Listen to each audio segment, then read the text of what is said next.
The narrow and wide gates. Let us look at the meaning. Matthew 7 verses 13 to 14 states, "Enter through the narrow gate.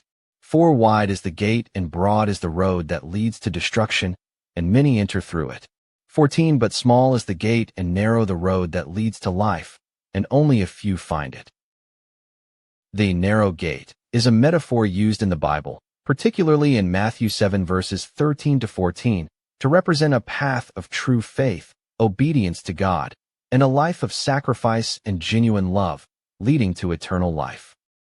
It contrasts with the wide gate, which symbolizes an easy, popular path of worldly pleasures and outward righteousness, leading to destruction. Here's a more detailed breakdown. Narrow gate. The narrow gate represents the challenging, demanding path of discipleship, requiring a commitment to living according to God's will and following Christ's teachings. It signifies a life of genuine faith, obedience, and love, which may not always be easy or popular. Wide gate.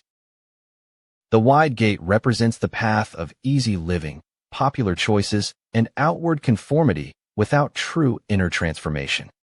It can involve pursuing worldly pleasures, conforming to societal expectations, and seeking an easy way to appear righteous without truly embracing a heartfelt relationship with God.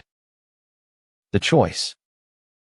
Jesus calls individuals to discern between the two paths and to choose the narrow gate, even though it may be more difficult.